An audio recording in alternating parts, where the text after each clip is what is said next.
ल खै ल स्टार्ट ल भइहाल्यो हामीसँग अलरेडी ऱ्यापर छ हैन पिठो मुस्ने जाँगर चाहिँ हामीसँग छैन हैन सबैले ऱ्यापरै किन्ने हो विदेशमा कसैले पनि पिठो मुस्दैन हैन पिठो मुसेर गरे भने अझ सजिलो हुन्छ होला नि त ऱ्याप गर्नु यसरी च्याप्छु मैले चाहिँ पहिला अनि एउटा साइड मात्र के एउटा चाहिँ केही गर्दिन एउटा साइड मात्र च्याप्दै मसिनो मसिनो गर्दै घुमाउँदै टक्क ल भइ त हाल्यो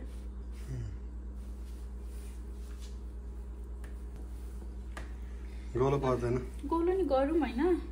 खिचिरहनु भएको हो गोलो नि गरौँ कस्तो हुन्छ हेरौँ किनकि तर यसको चाहिँ अलिक गाह्रो हुन्छ कि हैन यो च्याप्टकै लागि सुटेबल हो यसको चाहिँ गोलो बनाउन अलिक गाह्रो हुन्छ म यस्तो ढिलो गर्दिनँ थिएँ गोलो यसरी च्याप्टो नै ठिक छ कि एउटा मेथड मात्र सिक्ने हो गोलो एउटा बनाउँछु कि नगरौँ टाली मात्र गर्नुहुन्छ यसरी राम्रै बन्यो त ल गुड वाउ नट ब्याड राम्रो छ त है त गोले चाहिँ लास्ट हो गोले अर्को नि बनाउँछ अहिले अर्को स्टाइल ट्राई गरौँ हैन यो चाहिँ मलाई खासै आउँदैन पहिला यसरी फर्काउने अनि यताको र यताको च्याप्ने फेरि फर्काउने यताको र यताको च्याप्ने अनि यसरी नै अगाडि बढ्दै जाने दुई साइडकै यसमा चाहिँ म खासै प्रो छैन तर लेट्स सी कस्तो हुन्छ हैन नट ब्याड कस्तो राम्रो भए आफै आफ्नोमा राम्रो भयो राम्रै छ है गोलो बन्दैन बुढी गोलो बन्दैन यो गोलो बनाउनु खोजे हैन म बनाउन ट्राई गर्छु पक्नु यो बनाउँछ नि हजुरले बन्दैन भन्दै जानु गोलो बनेन यो मैले गोलो बनाएकै होइन कि कस्तो होला मान्छे यो त च्याप्टो बनाएको गोलो बनाउँछु हजुरलाई देखाउन पनि बनाउँछु देखम यसरी अलिकति धेरै भयो हेरम गोलो हेरम ल है त ल म ट्राई गर्छु है बन्दैन भन्दै जानु म बनाएर ट्राई गर्छु बन्दैन गोलो बन्दैन ऱ्यापर सानो हो ट्राई त गर्ने हो च्याप्दै घुमाउँदै बन्छ कि क्या हो बन्दैन अलि धेरै परिरहेछ बन्यो भने त बन्यो नि फेरि बन्दैन भन्दै बन्यो भने त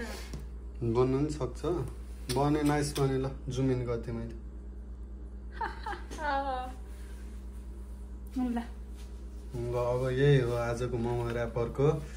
ऱ्यापरको यो भन्दा बढी ट्युटोरियल नदिउँ ल मान्छे कन्फ्युज हुन्छ ल मलाई पुरा उडाउँदै हुनुहुन्थ्यो अब बुढोले कस्तो बनाउनुहुन्छ हेरौँ मैले सही बनाइदिन्छु केही गर्नु पर्दैन यसरी टक्क एक चम्चा लिने हजुर अनि लिएपछि ऱ्यापरमा यसरी मिलाउने ल मेरो बुढाको अनि यस्तो गर्ने टक्क यस्तो गर्ने एकदम म बेसिक बिगिनर्स हो खतरा देखाउने कुरा हैन यो यस्तो हो अनि फर बिगिनर्स यस्तो गर्ने यति समाउने अब केटाहरूले नि खाना त पर्यो सबैले बिहा गरे भन्न अनि यस्तो गर्ने एकचोटि यसरी ऱ्याप गर्ने केटाहरूले झन् राम्रो बनाउँछन् बुढो अब बनाउने नै होला नबनाउनेको लागि हो नि त यो चट्टै पर्यो त अनि यति धेरै केही गर्नु पर्दैन यति है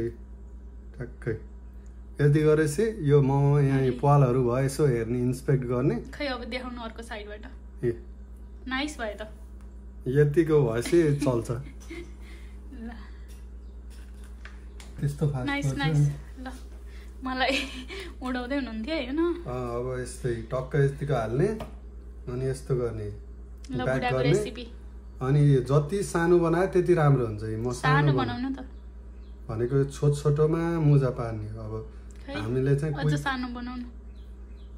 हैन यो भन्दा छिटो गर्नु पर्यो नि त काम पनि फास्ट हुनु पर्यो वाउ ल बुढी त जान्ने भइसक्नु भयो ल अब अर्को ट्रेमा ल यसरी देखाउँ न खै अर्कोतिर कस्तो नाइस बनाउनु भयो त अर्को साइडमा के मुजा यो भन्दा बढी कति पार्नु हो मुजा परेकोतिर देखाउनु भनेको के कस्तो नाइस यतिको भयो नि त केटा